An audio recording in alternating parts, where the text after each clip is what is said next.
Senadores, o Brasil vive nos últimos dias o impacto da manifestação popular em que, muito boa hora, redimensionaram na pauta do debate político temas da mais alta importância para a cidadania. Uma cidadania concreta, entre os quais a educação, a saúde, o transporte, a mobilidade urbana, além, é claro, do combate à corrupção. Digo redimensionaram porque esses pontos, entre outros de grande importância, nunca estiveram ausentes dos debates desse parlamento, embora sempre também tenham sido tratados pelos últimos chefes de governo como conteúdo meramente publicitário, ou seja, com problemas que não é necessário resolver, mas que apenas encaixar no grande mural do marketing a que tem de se resumir as ações do Executivo Federal. Pois o cidadão resolveu que não será dessa forma daqui por diante e que é hora, ou melhor, já passou em muito a hora de abandonar o discurso vazio e de enfrentar, sem truques de propagandas ou firulas de marketing, o desafio de transformar as perspectivas de futuro das atuais gerações brasileiras. Essa, senhora presidente, não é de forma alguma uma tarefa impossível, muito pelo contrário. Grande parte do que precisa ser feito já foi proposto e muito do que o Brasil precisa hoje está aí para ser cumprido, dependendo, entretanto, da boa vontade governamental em fazer a sua parte, a de decidir, em primeiro lutar e, é claro, a de pagar o preço por toda a decisão do governo carrega consigo, mesmo porque nenhum governante pode agradar a todos, todo o tempo. E o processo de decidir implica em contrariar interesses.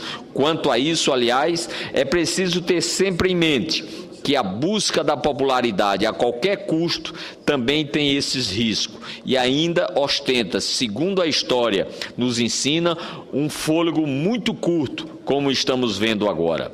A verdade, portanto, senhoras e senhores senadores, é que um dia seria preciso enfrentar os problemas estruturais do Brasil. Os problemas que ficaram atenuados por mais de uma década de bonança na economia internacional e pelo sucesso da política de estabilidade econômica iniciada no governo do presidente Fernando Henrique Cardoso. Essa herança bendita e continuada na primeira parte da administração do Partido dos Trabalhadores. Mas, de toda forma, algum dia seria preciso retomar o processo de melhoria da educação, o esforço de conferir qualidade ao sistema público de saúde e o desafio de descongestionar as metrópoles por meio de um transporte coletivo de qualidade e a urgência na promoção da inovação como fonte de valor e de competitividade da economia nacional, além das questões de segurança. Graças a Deus e às manifestações populares, esse dia parece ter chegado. A minha pretensão nesse pronunciamento é colaborar na recuperação de algumas das prioridades esquecidas nessa última década latégica, bem como a de algumas soluções óbvias para que elas foram pensadas, mas não são implantadas pelo núcleo do governo Lula e Dilma. Hoje me debrucei especificamente sobre o tema da saúde pública, abordando apenas 3 pontos, bastante simples e decisivos, sendo o primeiro deles o aumento das fontes de financiamento do setor. O Brasil gasta com saúde apenas 8,5% do PIB, montante esse que, mesmo compatível com o pedido pelos países mais desenvolvidos, que tais como o nosso têm também sistemas públicos de saúde. O problema aqui, contudo, ao contrário do que ocorre lá fora, é que menos da metade desses gastos são públicos. Isso quer dizer que juntos, União, estados e municípios arcam com apenas 45% dessas despesas nacionais com a saúde, sendo a porção maior, na ordem de 55%, custeado pela sociedade e empresas particulares. Ora, pretendemos haver construído um sistema público quando, na verdade, sua estrutura de sustentação financeira tem características privadas. Aí está a razão de muito do que não está indo bem no SUS de hoje. A falta de dinheiro público, melhor dizendo, a falta do compromisso da União. Essa é a verdade, senhora presidente. A participação federal no setor vem caindo de forma constante ao longo dos últimos anos. Em 2000, a União bancava quase 60% da inversão pública, sendo os demais 40% dividido quase que por igual entre os estados e municípios. 10 anos depois, em 2010, a situação estava completamente alterada. A União só comparecia com 45%, ficando o restante a cargo dos demais entes. Com isso, em 10 anos, o governo federal reduziu sua contribuição em 1/4 parte, fazendo com que os estados e municípios tivessem um incremento de até cerca de 40%.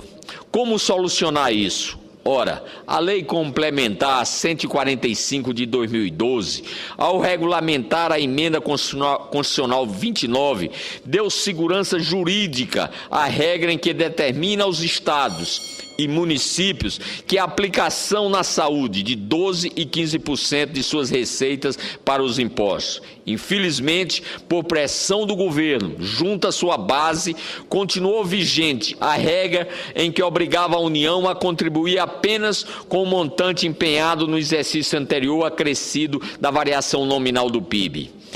É precisamente essa a raiz do problema do subfinanciamento da saúde pública brasileira, a baixa participação dos recursos federais. Com isso, pode ser resolvido. Ora, como isso pode ser resolvido? Ora, a retomada da regra originalmente proposta quando foi discutida a lei complementar. Se os municípios podem 15% e os estados 12%, qual é o problema em que a União colabore com pelo menos 10% de suas receitas para melhorar o aparelhamento de hospitais, postos de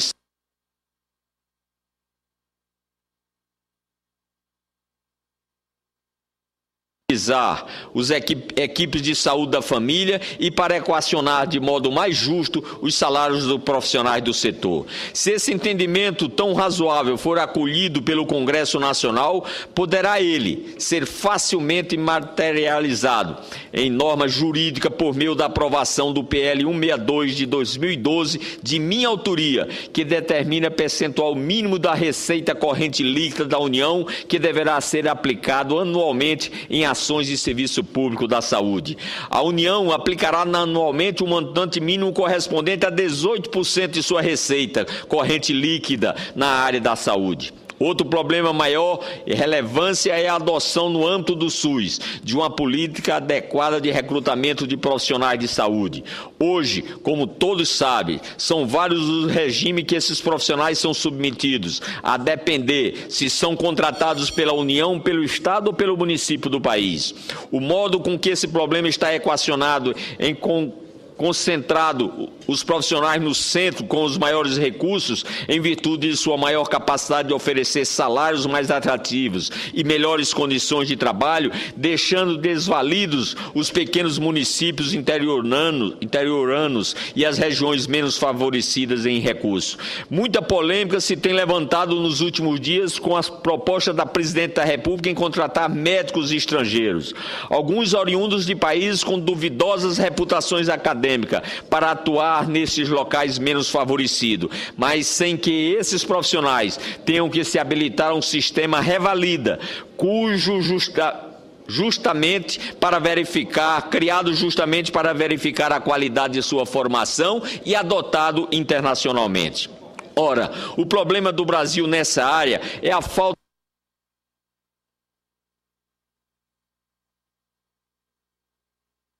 a generosidade da senhora, como foram também quando a senhora aqui na tribuna estava, e faço até referência, tá certo, a preocupação na contratação de tentarmos, com um sistema de revalida também, se for o caso, a trazer os brasileiros que cursaram lá fora, universidades, terem prioridade na contratação aqui no Brasil, mas sem deixar de levar em conta a qualificação profissional.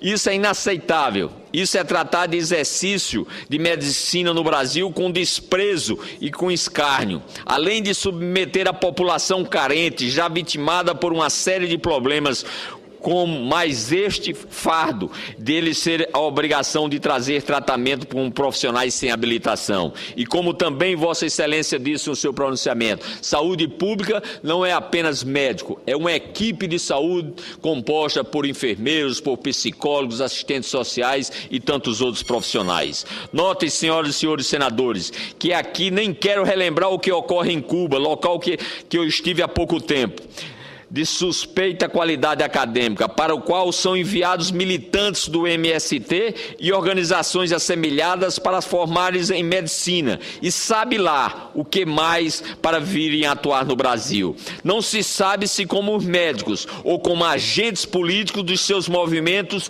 e partidos juntos à população carente. Se eles vêm para fazer agitação política, que ao menos comprove que aprenderam medicina. Isso seria o mínimo a se pedir das partes que respeitam a população carente do nosso país. Entendo como relação a essa situação profissional que é um ponto a começar, o debate da PEC 34 de 2011, de autoria do senador Vital do Rego, em matéria que ora tramita junto a esse plenário, que cria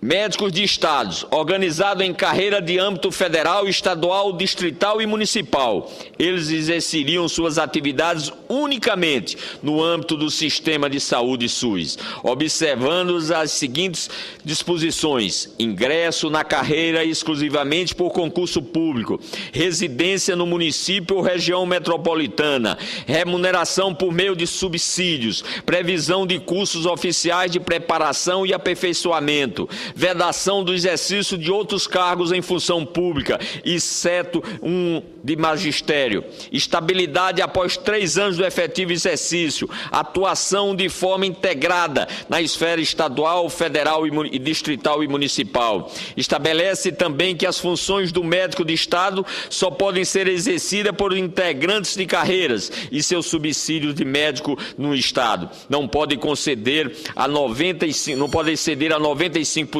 do subsídio mensal do ministro do STF. Sobre o terceiro ponto, falarei brevemente. Trata-se do consórcio regional. Há uma necessidade urgente de que o governo federal prepare, qualifique, estimule, incentive a questão da prática dos consórcios entre o município. Tive a experiência como prefeito em determinadas áreas e iniciando a área de saúde. É algo fundamental, que dá qualidade, que aplica bem o recurso e, consequentemente, traz o benefício à população carente. Com essas 3 medidas, senhoras e senhores senadores, todas possíveis de serem implementadas com ativa e pronta colaboração do Congresso Nacional, tenho certeza que estaríamos promovendo em tempo relativamente curto uma verdadeira revolução de prestação dos serviços da saúde à população, entre outros que possam ser adotados.